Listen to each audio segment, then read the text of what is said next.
సిద్దిపేట జిల్లా దుబ్బాక మండలం బలవంతపూర్ గ్రామంలో కొంగరి కనకవ్వ రాజయ్య తమ సొంత ఖర్చులతో ఏర్పాటు చేసిన 6 నిఘా నేత్రాలను పాలకవర్గం సిబ్బందితో కలిసి ఏసీపీ రవీందర్ రెడ్డి వచ్చి గ్రామ రక్షణ కొరకు నిఘా నేత్రాలను ఏర్పాటు చేసుకోవాలని కోరారు.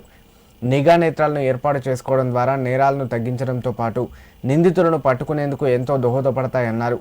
ప్రస్తుతం బంగారం ధర రోజురోజుకు పెరుగుతున్న నేపథ్యంలో దొంగతనాలు ఎక్కువగా జరిగే అవకాశం ఉందని, గ్రామాల్లో ముఖ్యంగా ఇళ్లల్లో ఉండే మహిళలు, పొలాలకు వెళ్లే మహిళలు మరింత జాగ్రత్తగా ఉండాలని హెచ్చరించారు. అనంతరం గ్రామ సర్పంచ్ కొంగరి కనకవ్వ రాజయ్య ఏసీపీ, సిఐ, ఎస్ఐని శాలువాలతో సత్కరించారు. అదేవిధంగా ఏసీపీ రవీందర్ రెడ్డి గ్రామంలో సీసీ కెమెరాల ఏర్పాటుకు సహకరించిన గ్రామ సర్పంచ్ను శాలువాతో సత్కరించారు. ఈ కార్యక్రమంలో దుబాక సిఐ రాజేష్, ఎస్ఐ కీర్తిరాజు, ఉప సర్పంచ్ హరిత రవి, వార్డు సభ్యులు రమ్య, గణేష్, కృష్ణవేణి, బాలరాజు, కొంగరి స్వామి తదితరులు పాల్గొన్నారు.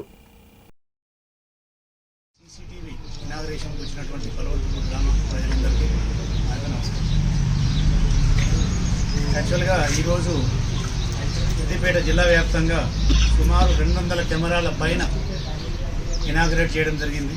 కమిషనర్ గారు శ్రీమతి శ్రీ రష్మి పెర్మాల్ ఐపీఎస్ గారు మరియు మొత్తం సిద్దిపేట జిల్లా వ్యాప్తంగా ప్రజలు తమ యొక్క రక్షణార్థం వివిధ గ్రామాలలో పెట్టుకున్నటువంటి కెమెరాలను ఇనాగ్రేట్ చేయడం జరిగింది. దాంట్లో భాగంగా ఈరోజు బలవంతపూర్ గ్రామంలో ఈ యొక్క కెమెరాలను మనం ఇనాగ్రేట్ చేసుకున్నాం. కెమెరా అనేది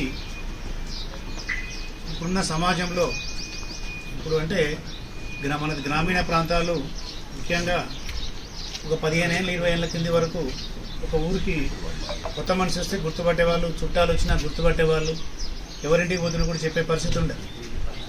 ఇప్పుడు కమ్యూనికేషన్ పెరిగింది, పరిచయాలు ఎక్కువైపోయినాయి, బంధుత్వాలు ఎక్కువైపోయినాయి, కొత్త మనుషులు, వ్యాపారాలు, రకరకాల వ్యాపారాలు, రకరకాల పరిచయాలతో కూడా కొత్త కొత్త మనుషులు గ్రామాలకు వస్తున్నారు.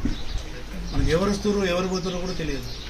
ఏదైనా జరగరాని నేరం జరిగినా, ఏదైనా కొత్త ఇన్సిడెంట్ ఏదైనా జరిగితే కూడా మనకి ఎవరు చెప్పాలంటే కూడా కష్టం ఉంది. కొత్త మనిషిని గుర్తుపడేది కూడా కష్టం ఉంది. కొన్నిసార్లు మాకు చట్టం దృష్టిలో ఏదైనా కొట్లాటలు, గొడవలు, పంచాయతీలు లేకుంటే జరిగినప్పుడు, నేరాలు జరిగినప్పుడు నేరాలలో కూడా నిర్భయంగా సాక్షులు ముందుకొచ్చి చెప్పడానికి మొహమాటమనో లేకుంటే రకరకాల ప్రభావాల వల్ల కూడా చెప్పడం జరుగుతుంది. కానీ కెమెరాలు ఉన్న ప్రాంతంలో మాకు చాలా ఈజీగా కేసులను డిటెక్ట్ చేయడం జరుగుతుంది. అందరూ అనుకుంటారు దొంగతనాలు అనుకుంటారు. దొంగతనాలే కాదు, కొట్లాటలలో కూడా కొన్ని సందర్భాలలో కక్షలు, వాళ్ళ మధ్యలో ఉన్న భేదాభిప్రాయాల దృష్టిలో తప్పుడు సాక్ష్యాలు చెప్పడాలు, లేకుంటే చూసినా కూడా చూసింది చెప్పకపోవడాలు జరుగుతుంది. అట్లాంటి సందర్భాల్లో కూడా మాకు కెమెరాలు చాలా సరైన నిర్ణయం తీసుకోవడానికి జరుగుతుంది. ఏర్పాటు చేసుకోవడం జరిగినప్పుడు కానీ కొన్ని అనివార్య కారణాల వల్ల మధ్యలో సాధ్యమైన కోతులు కానీ ఇంకా వేరే ఎలక్ట్రిసిటీ వాళ్ళు కానీ వాళ్ళు కొంచెం మనకు వైర్ కట్ చేసి అవి పనిచేయకుండా పోయినాయి. అది మళ్ళీ మనం సర్పంచ్ అయిన తర్వాత ఫస్ట్ మనము ఒక 1000 మందితో సమానం ఒక కెమెరా, అంటే 1000 మంది కావాలన్నారు కెమెరా మన ఊళ్ళో ఉంటే. అలా ఉద్దేశంతో తక్షణం మనము ప్రజలకు ముఖ్యమైన సేవ ఏంటంటే ప్రజలకు సురక్షంగా ఏ భయం లేకుండా స్వేచ్ఛగా బతకాలంటే సీసీ కెమెరా నిఘాలు ఉండాలి. కాబట్టి తక్షణమే సర్పంచ్ కాగానే సుమారుగా ఒక 40,000 రూపాయలు పెట్టి సీసీ కెమెరాలని మళ్ళీ పునరుద్ధరించడం జరిగింది. ఇంకా అవే కాకుండా ఊరంతా కవర్ చేయడానికి కూడా ఇంకా 2 కెమెరాలు మనకు అవకాశం ఉంది.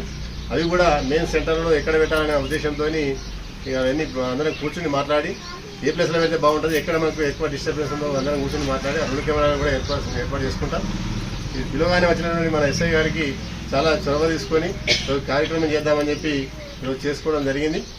మిగతా కెమెరాలు కూడా అతి తొందరలో చేసుకొని మన ఊరిని ఒక నిఘా బలవంతపురంగా ఎప్పుడు సీసీ కెమెరాల కనుసంధానంలో పనిచేసే విధంగా చేసుకుందాం.